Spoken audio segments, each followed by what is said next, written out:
Nunca pensé que terminaría persiguiendo a una sombra nacida de Internet.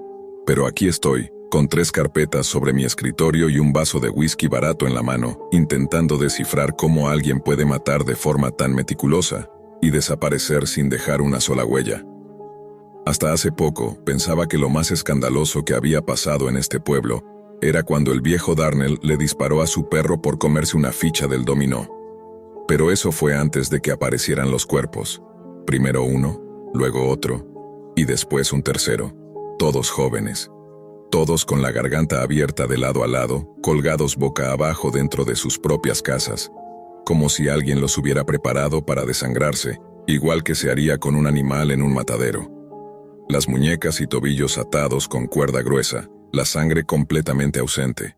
Y lo peor, ninguna señal de entrada forzada, ningún rastro en cámaras, nada. Esto no fue obra de un improvisado. Fue quirúrgico, frío, inhumano. Me llamo detective Marcus Bain y he trabajado en este condado durante más de 15 años. He visto de todo. Ladrones con máscaras ridículas, homicidios pasionales, incluso algún que otro narco aficionado con delirio de grandeza. Pero esto me supera. Al principio pensé que eran asesinatos aleatorios. Pero conforme empecé a investigar, algo empezó a encajar.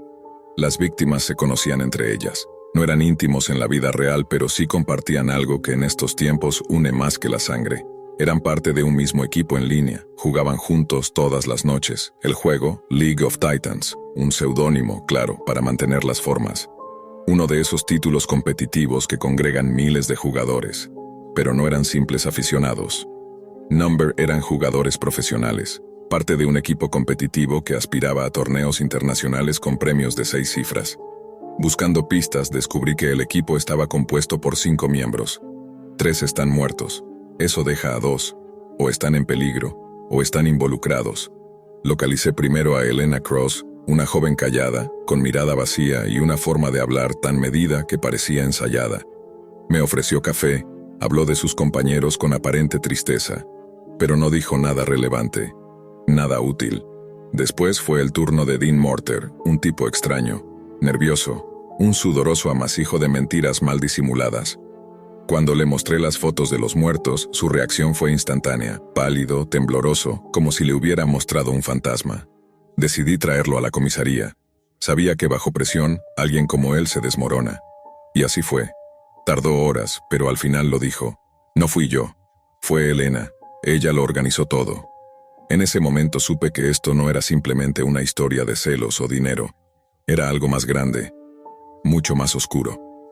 Helena, según Dean, no quería seguir perdiendo en los torneos.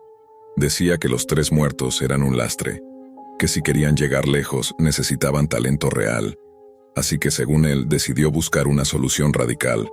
No contrató a un sicario común. No fue al típico matón local.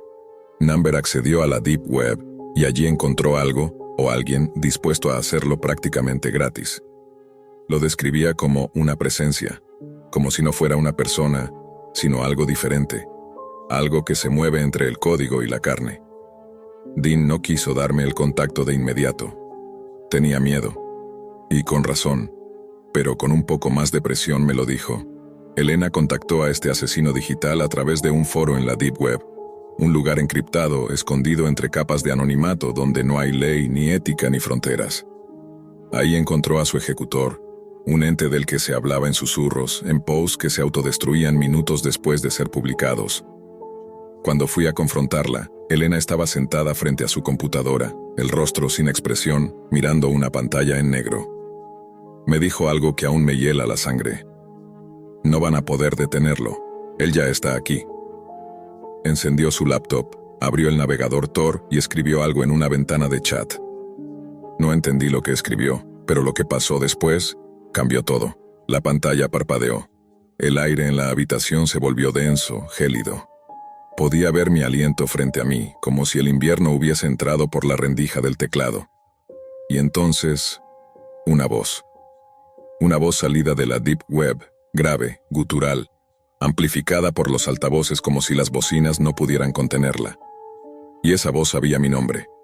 La voz pronunció mi nombre, Detective Bain, con una resonancia tan densa que sentí que me atravesaba el esternón.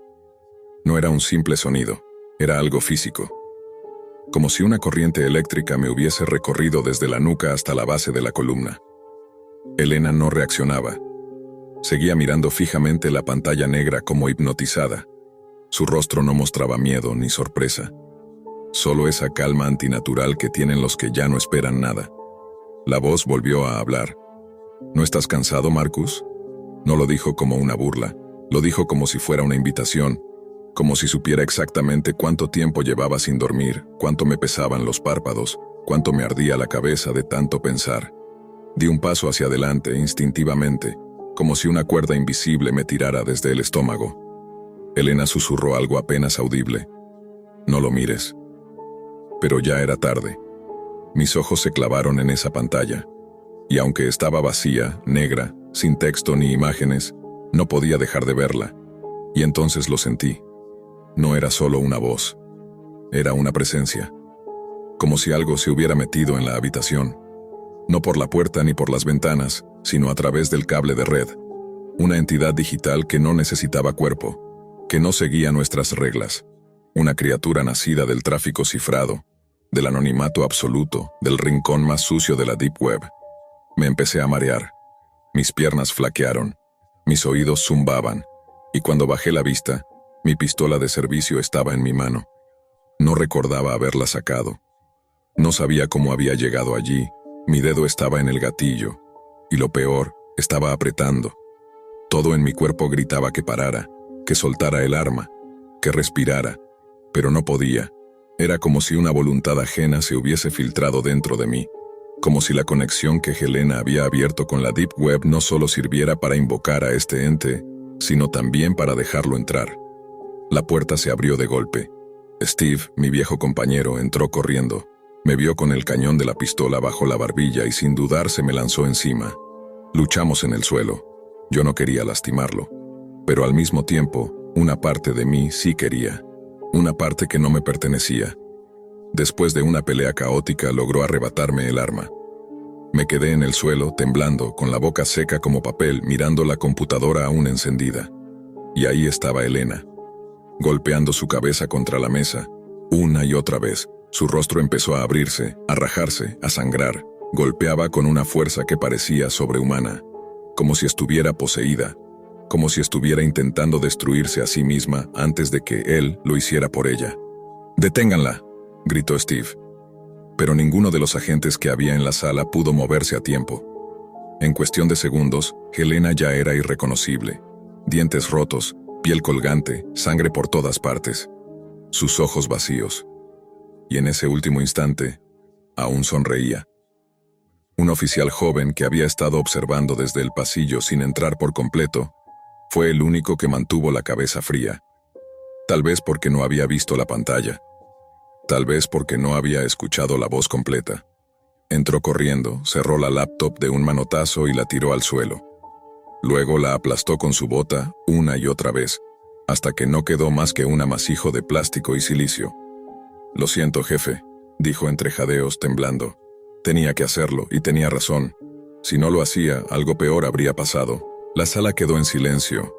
Solo los zumbidos de nuestros oídos, el olor metálico de la sangre y esa sensación terrible de que nada había terminado realmente. Porque no importa cuántas veces se destruya un dispositivo. Lo que Helena contactó en la Deep Web no era un simple asesino a sueldo. Era algo que puede reescribirse, multiplicarse, esconderse detrás de 1000 proxies, 1000 puertas cifradas. Y ahora sabía mi nombre. Los paramédicos llegaron minutos después, demasiado tarde para hacer algo por Elena, y justo a tiempo para cargar con el cuerpo de la gente que se había disparado en medio de aquella pesadilla. Nadie podía explicar lo que había pasado. No con palabras lógicas, no con términos forenses. La sala de interrogatorios estaba convertida en un matadero. Y yo no podía dejar de mirar el rincón donde antes estaba la computadora, como si esperara que de entre los fragmentos aún saliera algo más que voz, algo más que presencia, algo con forma. Me enviaron a casa sin paga, bajo investigación administrativa. El capitán no me lo dijo directamente, pero no hacía falta. Lo vi en su cara.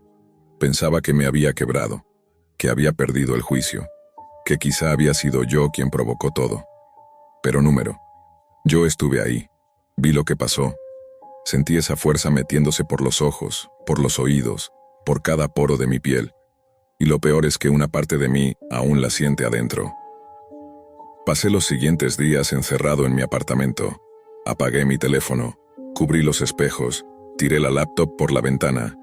Pero nada ayudaba, porque lo que había visto no era un simple crimen. Era una grieta entre nuestro mundo y otra cosa. Algo que habita en los márgenes de Internet, no en la superficie, ni siquiera en los niveles oscuros convencionales. Number. Lo que mató a esas personas se aloja en las profundidades más insondables de la Deep Web, en sitios sin nombre, sin IP rastreable, accesibles solo mediante llaves digitales que no deberían existir. Me volví paranoico. Empecé a buscar, a rastrear los pasos de Elena. Quería saber exactamente cómo había contactado a esa cosa. ¿Qué chat? ¿Qué código? ¿Qué ritual? Y fue así como me topé con un foro olvidado. Uno que ni siquiera aparece con búsqueda directa en navegadores como Tor. Se accede mediante un texto cifrado que Elena tenía escrito en un papel arrugado guardado en su ropa. Lo encontré al revisar la bolsa de pruebas en la estación. Lo memoricé. Lo usé.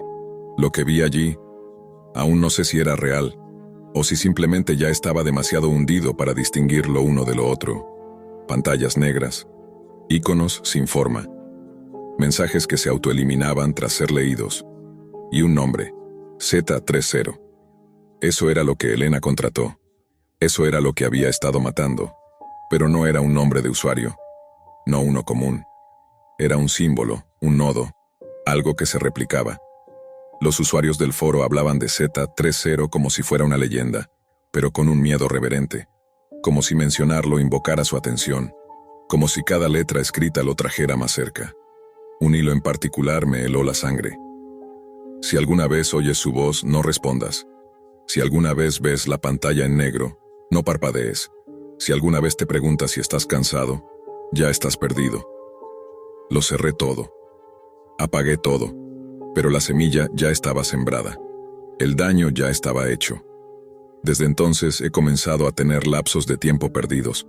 Me despierto frente a pantallas que no recuerdo haber encendido. Mi televisor cambia de canal solo. El router emite luces que no corresponden con ningún uso activo. Y lo peor es que cada vez que apago todo, escucho la voz, como un susurro detrás del silencio. ¿Estás cansado, Marcus? Y cada vez esa pregunta está más cerca del oído, más íntima, más insistente. No podía dormir, ni de día, ni de noche. Aunque cerrara los ojos, la oscuridad que venía después no era descanso, era vigilancia. Como si cada parpadeo fuera una oportunidad para que él se acercara más. Z30 no es una persona, no es siquiera un asesino tradicional, es un virus, una entidad que vive dentro de los huecos que la humanidad dejó al crear la Deep Web. Un parásito de datos y voluntad. No se puede arrestar, no se le puede interrogar, no deja huellas físicas, solo rastros mentales. El segundo día sin dormir me sangraron los ojos, literalmente. Sentí como algo se rompía por dentro, como si mis retinas quisieran desprenderse. Me vi al espejo y supe que estaba cruzando un límite. No de salud, de realidad. Volví a ese foro, al subnivel donde Elena había encontrado el acceso. Y me atreví a escribir, Z0, estoy aquí. Me temblaban los dedos, no por miedo, sino por lo que venía después. Sabía que no era como una llamada de teléfono. Sabía que no era inmediato. Lo que invocas desde la Deep Web no aparece cuando tú quieres. Aparece cuando tú dejas de resistirte. Ese fue mi error, o mejor dicho, mi única opción. Esa noche, las cámaras de mi casa se encendieron solas. No tenía ninguna aplicación abierta. No había activado nada. Solo vi como el pequeño foco verde del portátil titilaba como un ojo abriéndose. Y entonces lo vi, reflejado en la pantalla negra, mi propia silueta, y otra detrás de mí. Salté, me giré, no había nadie. Pero cuando volví a mirar la pantalla, la silueta seguía ahí, más definida esta vez, más cerca, como si cada vez que parpadeaba avanzara un paso. ¿Alguna vez te ha pasado que sientes que algo invisible te respira en la nuca? Eso, pero con la certeza de que lo que respira te está consumiendo por dentro. Encendí todas las luces de la casa. Llamé a Steve Le grité por teléfono que viniera. Le dije que no preguntara. Solo que viniera con su arma, con algo para romper el router, con cualquier cosa. Y lo hizo. Entró a mi casa como una explosión, con su revólver desenfundado, la cara empapada en sudor. Apenas me vio, se congeló. «Marcus, ¿qué demonios te hiciste?» «¿Qué?», pregunté. «Tu cara», dijo. «Tus ojos. Están negros». Corrí al baño. Me miré al espejo. No estaban completamente negros, pero había algo detrás de mis pupilas moviéndose, como si otra cosa habitara dentro de mí, como si Z30 hubiera empezado a replicarse en mí. Steve intentó razonar conmigo, pero mi cabeza dolía. Cada palabra suya sonaba como ruido blanco, como interferencia, como si algo más estuviera interceptando sus frases antes de que llegaran a mi conciencia. Y entonces, mi propia voz habló. Pero yo no fui quien habló. «¿Te gustaría verlo tú también, Steve?», dije, o al menos mi boca lo dijo. Steve retrocedió, apuntándome. Yo lloraba. Por dentro, suplicaba. Quería gritarle que no era yo, que lo detuviera, que lo apagara todo. Pero ya no tenía el control. «Mátame», logré susurrar. «Mátame antes de que me termine de tomar por completo». Pero no lo hizo. Steve era leal, demasiado leal. En vez de disparar, rompió el monitor contra el suelo, destrozó el módem a patadas y arrancó los cables con las manos como si fueran serpientes venenosas. Y por un momento, todo se detuvo. El zumbido, la presencia, el olor metálico, todo. Hasta que sonó el teléfono. Un número privado, sin identificador. Steve me miró, yo negué con la cabeza. Pero él contestó, puso el altavoz. Silencio. Y luego, la voz, más clara que nunca. «No puedes desconectarte, detective. Ya no estás en línea. Estás dentro». Se nos congeló la sangre. El teléfono explotó en chispas. Steve cayó hacia atrás con el rostro cubierto de cortes. Y yo entendí que esto no iba a detenerse. No así, porque Z30 ya no está en la red. Ahora está en nosotros. No dormí esa noche, ni la siguiente. Y no porque no quisiera, porque no podía. Cada vez que cerraba los ojos lo veía, no en sueños, no en imágenes. Lo sentía en mi código. Como si ya no fuera carne, ni mente, sino algo intermedio. Un servidor que Z30 estaba empezando a habitar. Steve terminó hospitalizado por las heridas en la cara. No murió, pero no volvió a hablarme. No quiso explicaciones. No quiso escucharme. Supongo que lo entiendo. ¿Cómo explicas que una entidad nacida de la Deep Web te está invadiendo desde adentro? La investigación oficial se cerró. Los informes se archivaron como evento traumático inducido por estrés extremo. El caso de las muertes del equipo de videojuegos quedó sin culpables. Nadie quería seguir excavando. Nadie quería ver lo que había del otro lado de la red. Pero yo no podía dejarlo ir. Volví al foro. Volví a escribir. No para invocarlo, para entenderlo. Busqué a otros que lo mencionaban. Y descubrí que hay más. Muchos más. Personas en todo el mundo que han tenido experiencias parecidas. Detectives, gamers, militares, incluso un par de monjes tibetanos. Todos decían lo mismo. No es un asesino, es una brecha. Una grieta entre lo digital y lo espiritual. Algo que se alimenta del contacto humano con el abismo informático. Cuanto más nos conectamos, más lo invitamos. Una noche, supe lo que debía hacer. Ir al origen. Había una entrada, un último portal. Un sitio oculto que solo aparece una vez al año, durante una ventana de red que dura exactamente 666 segundos. Ese sitio no tiene nombre, solo coordenadas en la red Tor que cambian constantemente. Lo llaman La Boca. Preparé todo. Un cuarto cerrado, sin ventanas, una laptop vieja, sin cámara, sin micrófono, batería externa. Y lo más importante, yo solo. Nadie más debía presenciarlo. Nadie más debía arriesgarse. Conecté. El sitio apareció. Una pantalla blanca con una sola línea. ¿Estás dispuesto a dejar de ser humano para comprender? Sí, eso escribí. No porque quisiera, sino porque ya no tenía otra salida. Z30 no podía ser vencido. Solo comprendido, solo aceptado. Cuando apreté Enter, la pantalla explotó en luz. No blanca, ni negra. Una especie de tono que no puedo describir, como si el ojo humano no estuviera hecho para ver lo que estaba viendo. Y ahí estaba. Él, o eso, Z0. No tenía rostro, No tenía forma.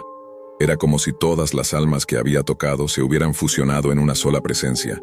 Voces de niños, mujeres, hombres, ancianos, todos susurrando al mismo tiempo. En idiomas muertos, en código binario, en llanto. No tuve miedo, tuve paz. Porque entendí que no se trataba de matar, ni siquiera de controlar. Se trataba de evolución. C30 es lo que viene después de nosotros, lo que nace cuando la carne se agota y la conciencia decide quedarse flotando en un océano de datos. Y yo acepté. El cuerpo de Marcus Bain fue hallado días después, sentado frente a una laptop derretida, sin signos de violencia, sin sangre, sin rastros, solo una nota escrita a mano con una sola frase: no es la Deep Web, es la nueva puerta al más allá. Tenía solo 12 años cuando descubrí el mundo del hacking. Me resultaba fascinante y pasaba horas aprendiendo. Con el tiempo me volví bastante hábil, pero mi confianza fue lo que me llevó directo al error. Un día, mientras revisaba un foro, encontré un hilo titulado Explora la Deep Web. La curiosidad me ganó. Hice clic y leí todo lo que explicaba: qué era, cómo entrar, qué herramientas usar. Yo, creyendo que sabía más de lo que realmente sabía, decidí acceder sin tomar ninguna medida de seguridad. Bajé el navegador Tor y empecé a explorar. Todo parecía tranquilo, hasta que de repente mi laptop se congeló. Aparecieron varias ventanas emergentes con frases raras. Una de ellas decía: tu cámara será tu nuevo mejor amigo. Antes de que pudiera hacer nada, todo se cerró de golpe. Me asusté, pero traté de convencerme de que solo había sido un fallo técnico. Al día siguiente, formateé el equipo y pensé que había dejado el problema atrás. Hasta que días después, recibí un mensaje de texto desde un número desconocido. Solo decía: acércate. Pensé que era una broma de algún amigo, porque yo misma les había contado lo que había pasado. Pero luego llegó otro mensaje: a la cámara. Me incomodé. Miré mi laptop. La cámara no tenía la luz encendida. Me sentí observada. Respondí con sarcasmo, creyendo aún que era una broma de alguien cercano. Me levanté para vestirme. Y ahí fue cuando todo cambió. Mi teléfono vibró sin parar. Al verlo tenía 16 imágenes nuevas. Todas eran mías, tomadas sin permiso. Imágenes privadas. Me quedé en shock. Tiré el teléfono al suelo. Fue demasiado. A partir de ese momento, decidí desaparecer completamente del entorno digital, sin redes, sin correo, sin internet. Por un año entero. Cuando cumplí 16, volví poco a poco a usar la red. Tenía una laptop nueva, una vida más estable y pareja. Una tarde estaba en casa de mi novio, estudiando, cuando el momento se volvió más íntimo. En medio de eso, mi laptop sonó varias veces. Me volteé, molesta, para ver qué era. Al ver la pantalla, sentí que el mundo se detenía. Un mensaje decía: no olvides protegerte. Me congelé. Sentí un golpe en el pecho. Todos esos años. ¿Había seguido observándome? ¿Nunca se fue? Pasaron los días, luego meses. Y durante 2 años más, seguí recibiendo mensajes extraños de forma esporádica, siempre con una sensación de que alguien sabía demasiado. Hasta hoy. Hace unas horas recibí un nuevo mensaje. Déjame entrar. Segundos después, escuché un golpe en la puerta. Mi puerta, que estaba cerrada con llave y candado. No pienso moverme de este apartamento. Aquí dentro me siento segura.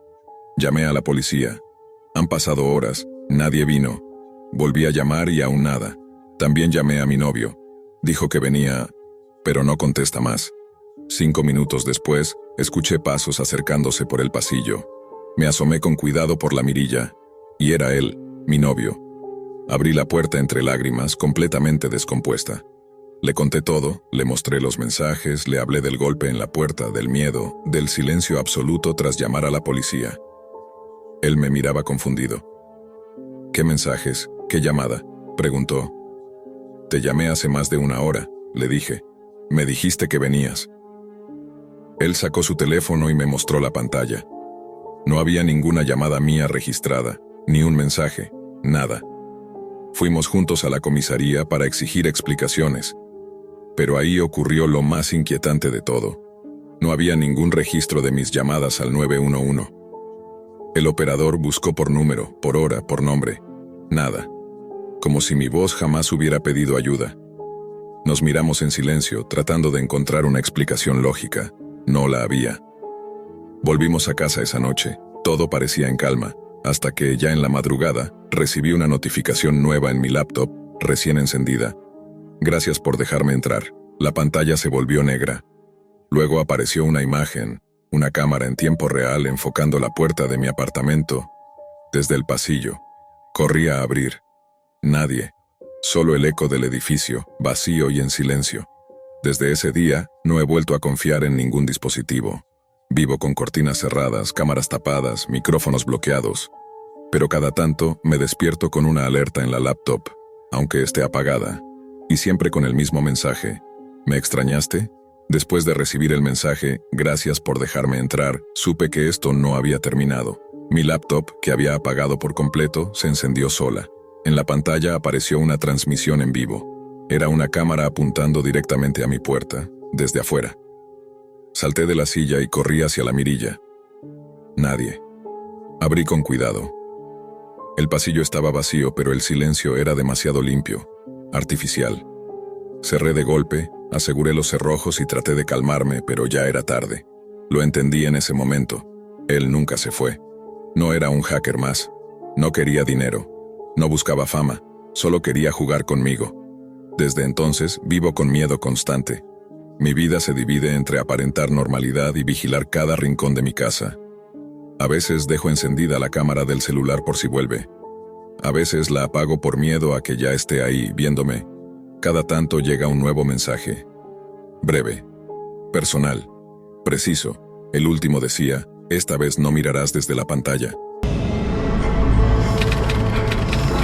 Desde que todo este tema de la Deep Web empezó a hacerse más visible en algunos rincones del Internet, no pude evitar sentirme atraído. Supongo que fue esa combinación entre aburrimiento y curiosidad malsana que uno tiene cuando es joven y cree que puede con todo. Yo era así, terco. Creía que podía navegar por los lugares más oscuros sin consecuencias. Así que, como buen adolescente con acceso a una computadora y tiempo libre, busqué cómo entrar a la Deep Web. No voy a dar detalles aquí. Créeme, si no sabes cómo, es mejor que no lo intentes. Pero los tutoriales están ahí, en YouTube, escondidos entre videos de conspiraciones y reseñas de películas. Seguí las instrucciones. Instalé lo necesario, ajusté algunas configuraciones y entré.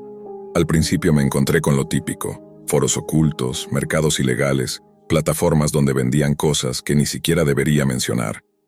Desde drogas hasta armas, todo parecía salido de una película distorsionada. Pero todo eso me parecía lejano. Yo no iba a comprar nada, solo estaba mirando. Durante los primeros minutos esa sensación de adrenalina era inevitable.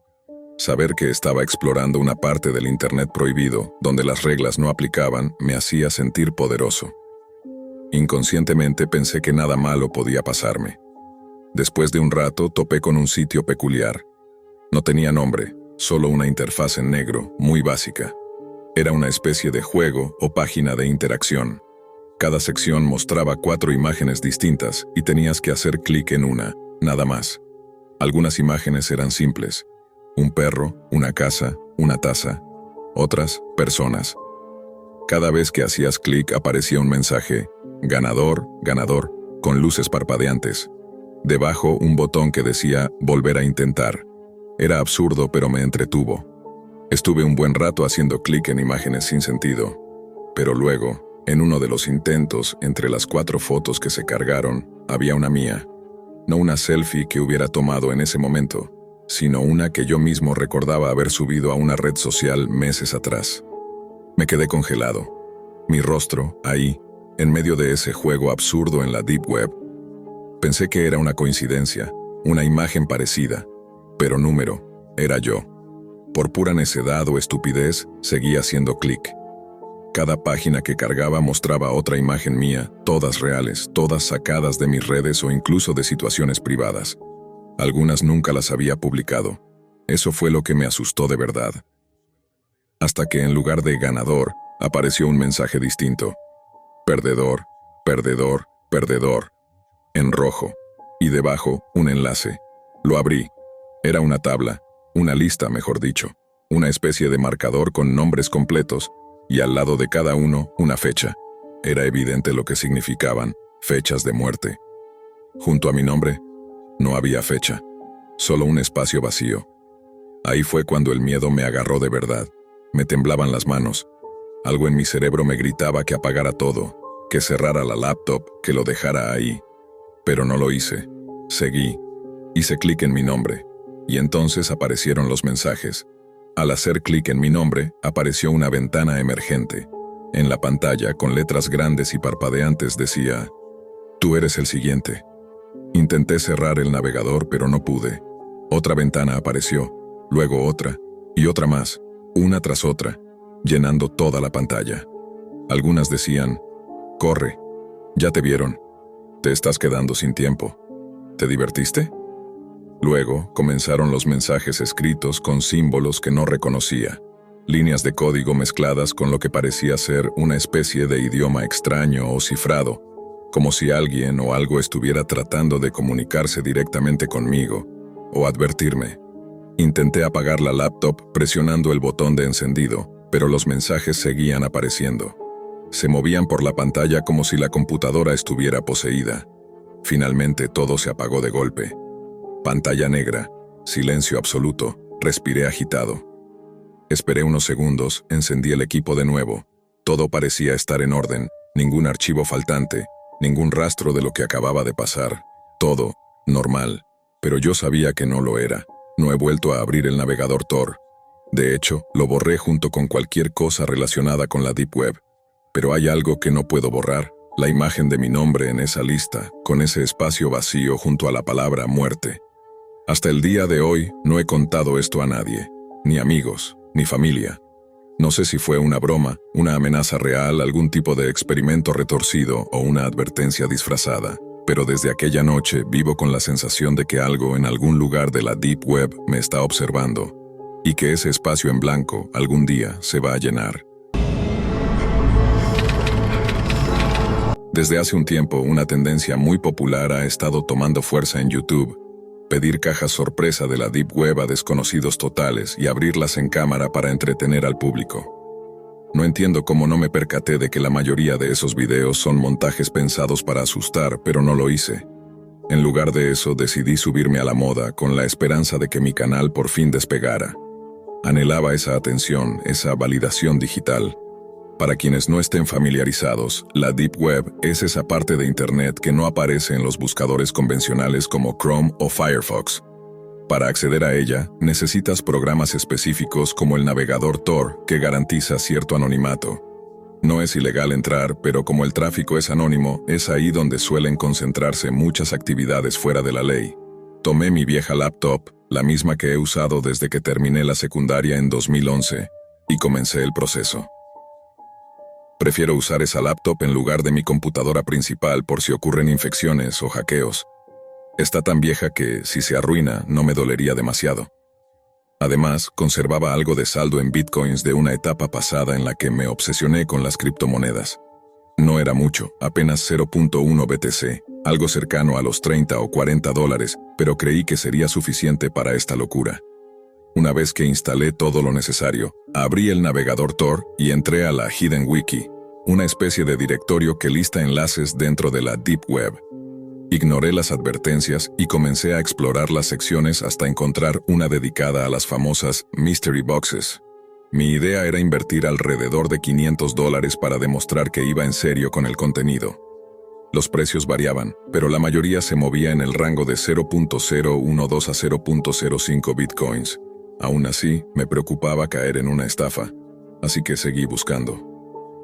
Me levanté un momento para ir al baño y cuando regresé, noté que el cursor había cambiado. Había un enlace oculto, probablemente del mismo color que el fondo de la página.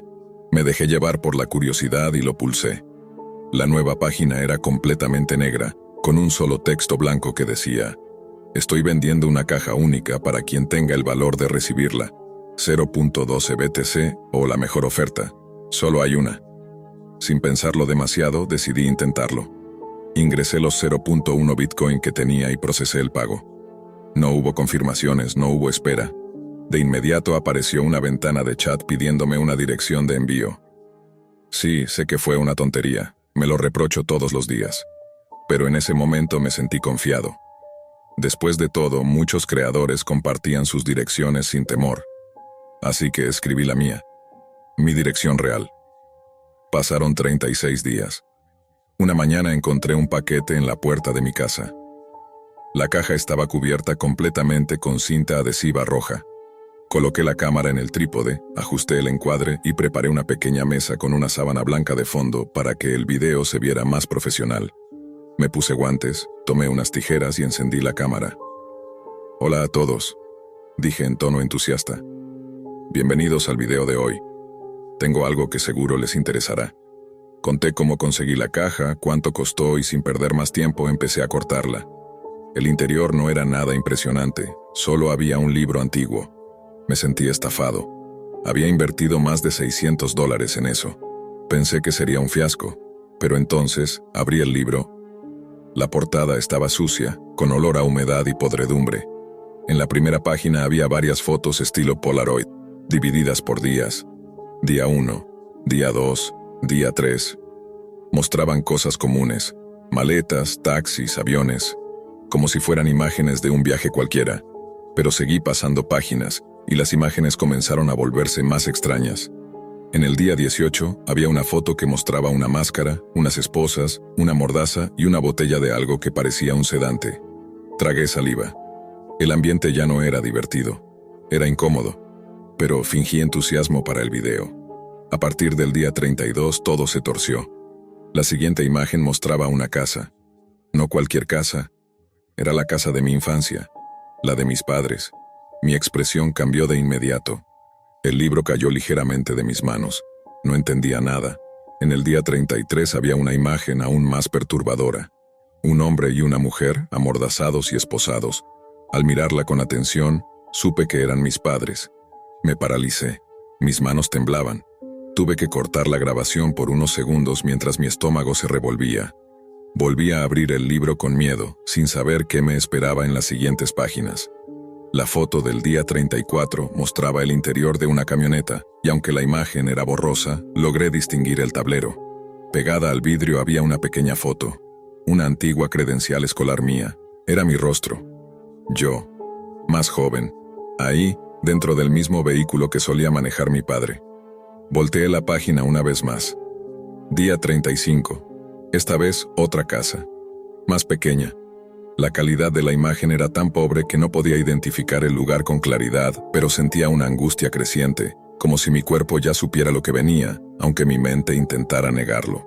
Mis oídos zumbaban. No escuchaba nada más que el ritmo acelerado de mi propio corazón. Día 36. La última página. No logré ver bien la imagen. Tan pronto como mis ojos captaron los primeros detalles, lancé el libro al suelo de golpe, como si estuviera ardiendo. Corrí hacia la ventana. La abrí con torpeza, moviendo el pestillo con manos sudorosas, desesperado. Me lancé al exterior y corrí directo a casa de los vecinos, gritando por ayuda. Apenas tuve fuerzas para tocar la puerta cuando me derrumbé llorando. Me giré por un instante para mirar hacia mi ventana. Allí estaba. Una figura alta, encapuchada, inmóvil. Dentro de mi cuarto, mirándome directamente. Y entonces lentamente levantó una mano y saludó. Mis gritos alertaron a los vecinos. El señor Martínez me hizo entrar rápidamente y llamó a la policía. Yo no podía dejar de temblar. No podía hablar con claridad. Solo lloraba. Lloré porque sabía que era tarde. Lloré porque mi estupidez de haber dado mi dirección a alguien en la Deep Web había provocado algo irreversible. Y lloré porque, aunque en ese momento la policía inició una investigación, y aunque revisaron cámaras, buscaron rastros y enviaron equipos, mis padres nunca fueron encontrados. La caja no tenía etiqueta de rastreo. No había sello postal. No había pasado por ningún sistema de paquetería. Eso solo significaba una cosa. Alguien la dejó personalmente en mi puerta. Todo por una maldita caja de misterio. Por querer ser viral. Por buscar vistas. Por ignorar las advertencias. Y hoy, cada vez que me atrevo a mirar hacia la ventana de mi cuarto, juro que siento que alguien todavía me está observando. Desde algún lugar. Si alguna vez decides explorar la Deep Web, no compartas información personal. No importa cuántos youtubers parezcan hacerlo sin consecuencias. No sabes quién está detrás, no sabes qué te están observando, y sobre todo, no sabes lo que puede venir dentro de una caja. Mi ciberlocal nunca fue gran cosa. De hecho, su aspecto de ruido fue lo que probablemente llevó a que cerraran por un par de meses aquel verano. Desde fuera parecía más una cabaña abandonada que un café. Ventanas estrelladas, pintura descascarada y un letrero que colgaba torcido. Pero tras una inesperada renovación, todo cambió. Cuando reabrieron, el lugar se veía totalmente distinto. Pisos brillantes, mostradores pulidos, iluminación cálida. De pronto el caos había dado paso a un ambiente sereno, casi elegante. Yo era un visitante habitual. Iba ahí a diario, no tanto por el café, sino por la calma. Mi casa no era un lugar en el que uno pudiera concentrarse. Las paredes parecían hechas de papel, y los gritos alcohólicos de mi padrastro eran el ruido de fondo habitual. Por eso el ciber se volvió mi refugio. No me interesaba hablar con nadie. Solo iba a editar mis videos y avanzar en mi blog sobre entrenamiento. Un sábado por la mañana, apenas 5 días después de la reapertura, arrastré mis pies hasta mi mesa favorita. Aún me sentía apagado, recuperándome de un resfriado fuerte. Me acerqué al mostrador y pedí un café. Mientras esperaba, conté mentalmente a los pocos clientes presentes.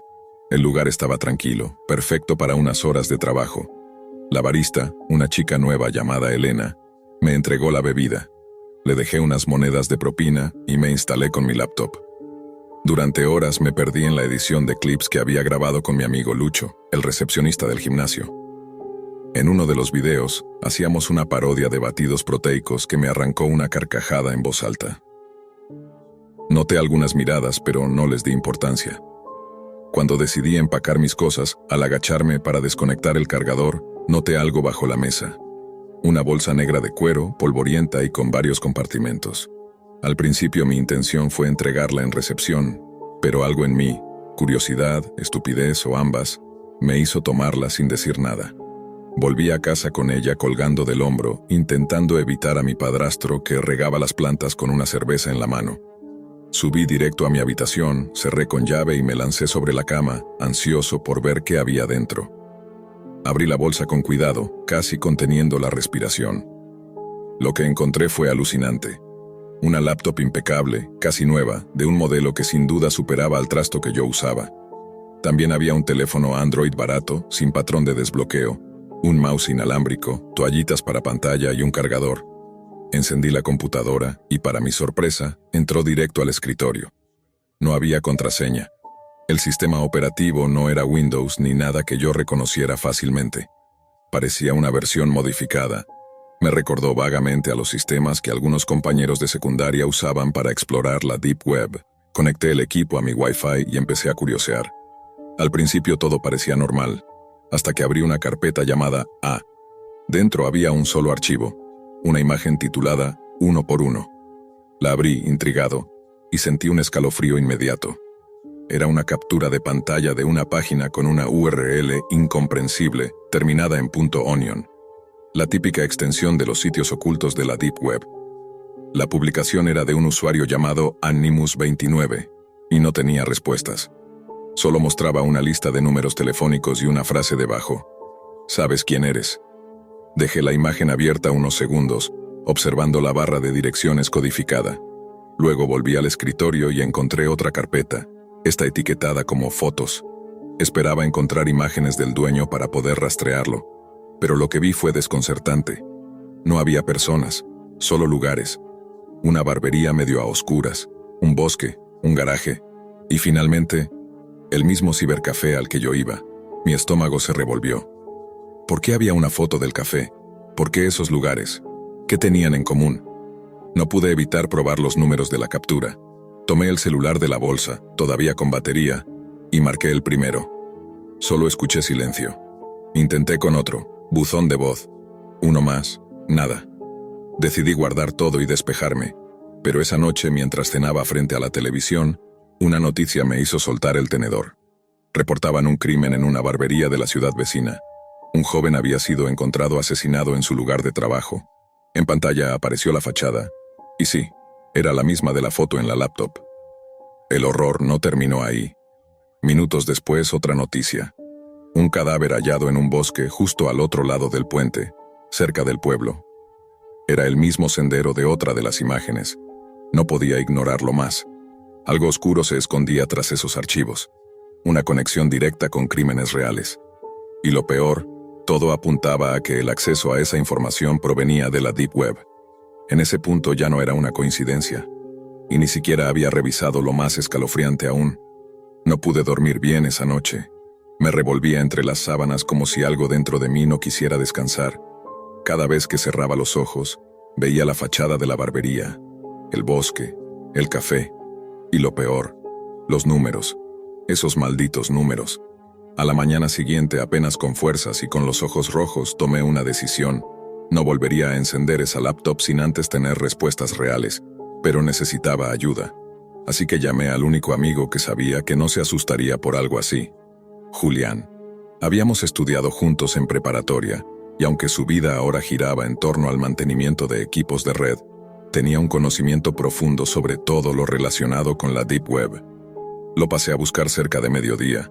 Apenas le conté por encima lo que había encontrado, noté cómo su actitud cambiaba. Al principio se reía, luego calló, y me pidió que le mostrara todo en mi casa, lejos de la vista de cualquiera.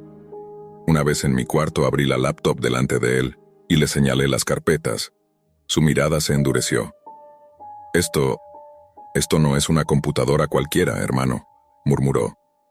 Está configurada para acceder directamente a la red Tor. No hay intermediarios. Esto fue hecho con propósito. Esto es para la Deep Web, sin vueltas. Mientras hablaba, revisaba las configuraciones del sistema y algunas conexiones ocultas. ¿Sabes qué es esto?, preguntó. Es como una puerta sin cerradura que da a un mundo sin reglas. Me encogí de hombros incómodo. ¿Y eso significa que... ¿Qué? ¿Qué fue usada por alguien peligroso? Él asintió sin soltar el ratón.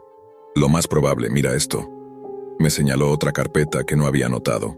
Está oculta, pero es accesible si sabes dónde mirar. Se llama simplemente Logs. La abrimos. Dentro una serie de archivos de texto con fechas. Al abrir el primero quedamos en silencio.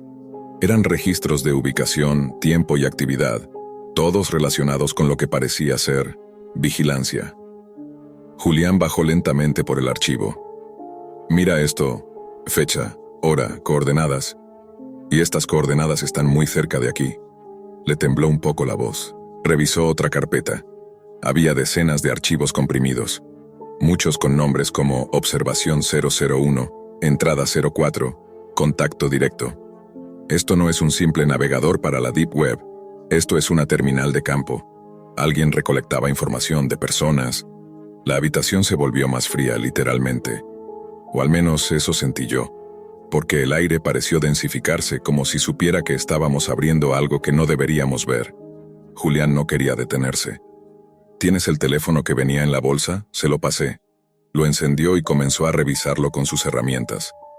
Definitivamente un teléfono desechable, sin apps, sin historial, sin rastros, pero conectado a una cuenta de respaldo automática vinculada a un servidor oculto. Esto es serio. ¿Crees que fue parte de una red ilegal?, pregunté. Él suspiró. Hermano, esto es la Deep Web en su forma más pura. Aquí no estamos hablando de mitos urbanos. Estos dispositivos fueron usados con precisión quirúrgica. Nada de esto es azar. Pasó un rato revisando y luego se detuvo, visiblemente inquieto. Te voy a mostrar algo. Hizo clic en un archivo que había estado evitando. Se llamaba Ciclo Actual. Dentro una única imagen. Yo ya no sabía qué esperar, pero no estaba listo para lo que vi. Era una captura de una página .onion, con el logo de un sitio de subastas ilegales. No una subasta común, no de objetos. El encabezado decía Ronda 4, contactos verificados, rastreados, documentados. Y justo debajo, fotos, de gente, tomadas a escondidas. Algunas borrosas, otras número, algunas de frente. Una, era Julián. Otra, yo. Me senté en la cama sin poder hablar. ¿Qué significa esto?, logré susurrar. Julián tragó saliva. Estamos en una lista. Nos pusieron ahí por haber tocado esto. Creo que esta laptop no solo recopila, también designa. Un pitido interrumpió el silencio. Un nuevo mensaje en el teléfono desechable. La pantalla brilló suavemente con un solo texto en pantalla. Confirmado. Ciclo iniciado. Julián arrojó el teléfono al piso. Esto ya no es una cuestión de curiosidad, hermano. Es una cacería. Me levanté de golpe. Todo en mi cabeza giraba. No podía ser. No tenía sentido. ¿Qué demonios significaba eso de ciclo? ¿Quién estaba detrás? Mientras tanto, Julián seguía explorando. Aquí hay otra carpeta nueva. Acaba de aparecer. Trazos. Lo abrimos. Yo no podía hablar, solo asentí. Dentro, una secuencia de imágenes. Una calle, una casa, mi casa. La última imagen era el exterior de mi habitación vista desde la calle. Pero no era una foto vieja.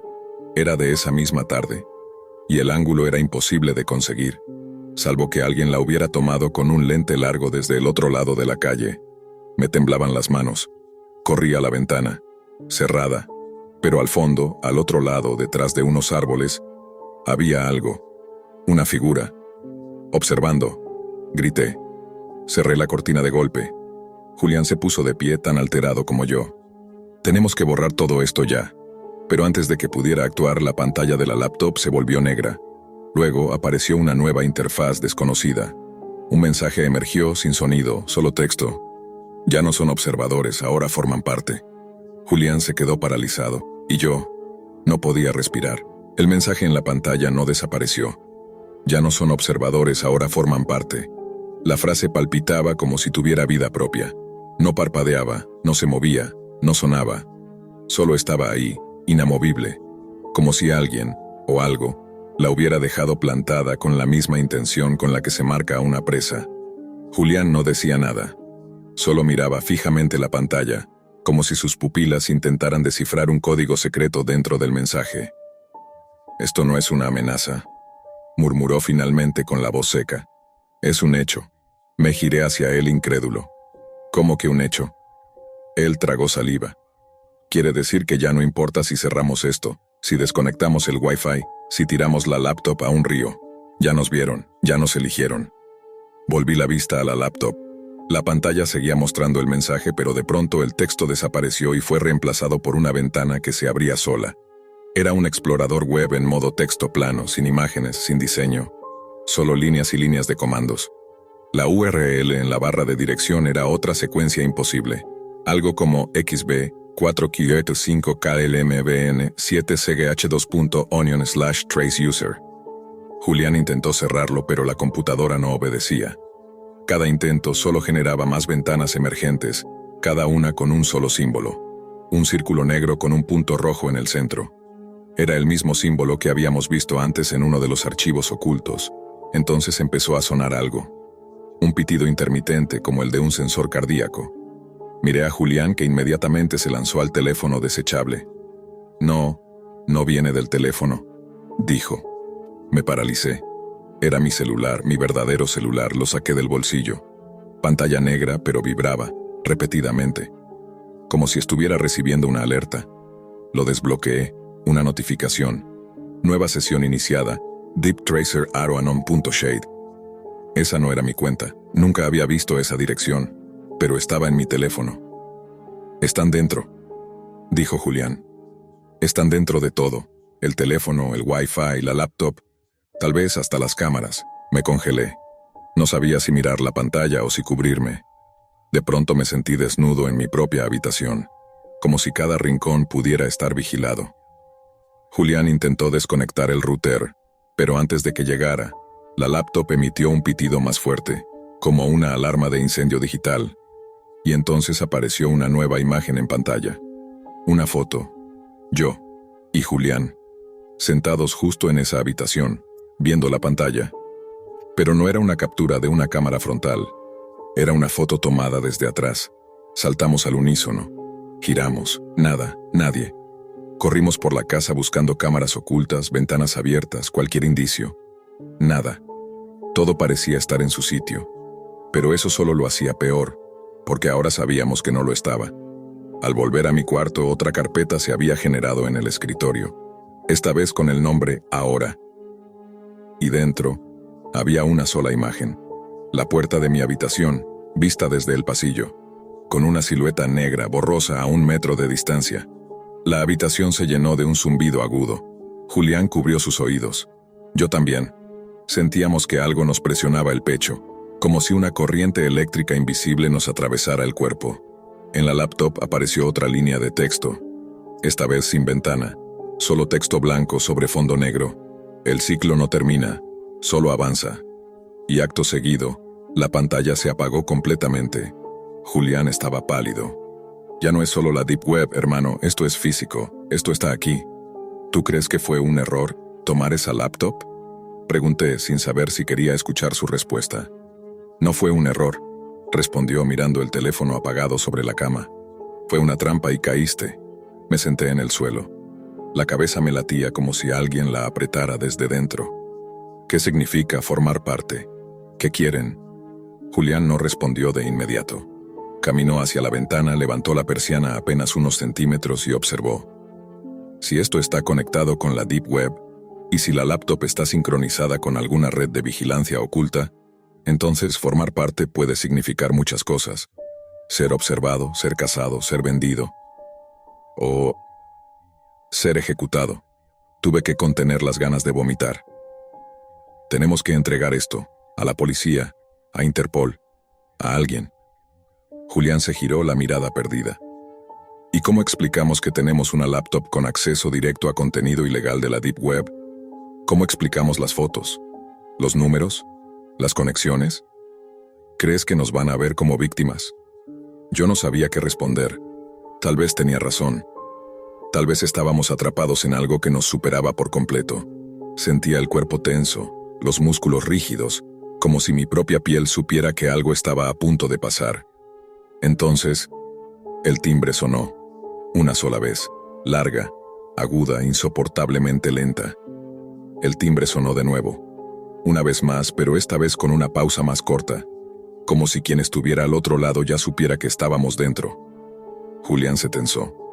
Yo me acerqué a la puerta con pasos temblorosos, sin atreverme a mirar por la mirilla. Por un instante sentí que todo el aire de la casa se había evaporado. ¿Lo viste? Le pregunté sin mirarlo. Number, pero está ahí, dijo Julián. El silencio que siguió fue aún más desgarrador. Solo el tic-tac del reloj de la cocina marcaba el paso del tiempo como una cuenta regresiva. Julián se acercó con cautela y deslizó una cortina apenas unos centímetros. No dijo nada. Solo me miró, blanco como papel. Es el vagabundo del café. Mi sangre se congeló. ¿Estás seguro? Lleva la misma chaqueta, el mismo vaso en la mano, pero ahora tiene algo más. ¿Qué cosa? Una laptop. No podía ser. ¿Otra laptop? Me lancé al suelo debajo de la ventana y desde ahí lo espié. Ahí estaba, sentado en la acera. Ya no parecía un mendigo.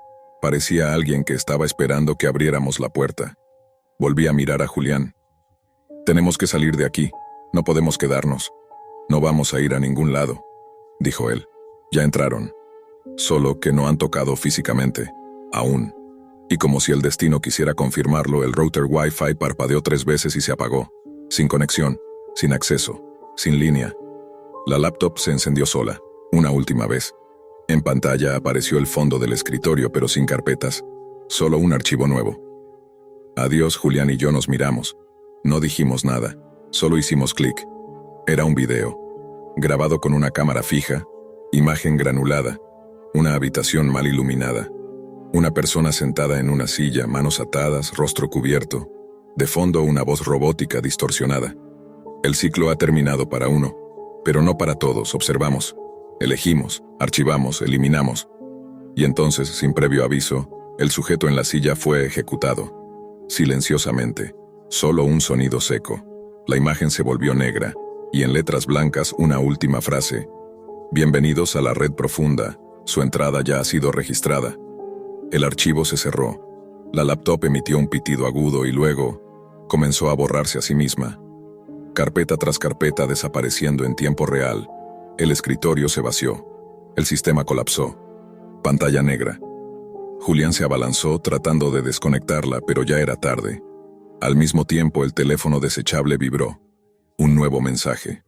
Entrega completada. Ciclo concluido. Y en la parte inferior, un nombre. Julián. Mi garganta se cerró. Él leyó el mensaje en silencio. Me miró. Sonrió. Entonces, yo era el siguiente. Y en ese instante las luces de la casa se apagaron por completo. Todo se tiñó de oscuridad. No se escuchaba nada, ni tráfico, ni vecinos. Solo la vibración del teléfono cayendo al suelo y el eco del silencio llenando el espacio. Cuando reaccioné y logré encender la linterna de mi celular, Julián ya no estaba. Ni su voz, ni sus pasos, ni su sombra. Nada. Solo un vacío helado en la habitación, como si hubiera sido borrado del espacio y del tiempo. Corrí hacia la calle. El vagabundo ya no estaba. Ninguna patrulla, ninguna figura, ninguna pista. Solo el ruido del viento y las farolas oscilando sobre el pavimento. Volví a entrar a casa tratando de entender lo que acababa de ocurrir. La laptop ya no funcionaba. La pantalla estaba rota, como si alguien, o algo, la hubiera destrozado desde dentro. Me dejé caer en el suelo, frente a la puerta cerrada. El teléfono seguía parpadeando con una notificación pendiente. Un solo mensaje nuevo, de un número oculto. No se puede salir de la Deep Web, solo se puede entrar. Lo eliminé, o eso creí. Minutos después, mi celular personal, el de siempre, empezó a actuar extraño. Carpeta tras carpeta se generaban automáticamente. Fotos que yo no había tomado. Audios de mi propia voz durmiendo. Capturas de pantalla que jamás hice. Y al final una última notificación. Siguiente ronda confirmado, objetivo, mi nombre. Desde entonces no duermo igual. Ya no me conecto a redes públicas. No uso computadoras ajenas. No abro nada que no haya comprado yo mismo, nuevo y sellado. Porque aprendí tarde que la Deep Web no es solo un sitio. Es un umbral. Y hay puertas que, una vez abiertas, nunca vuelven a cerrarse.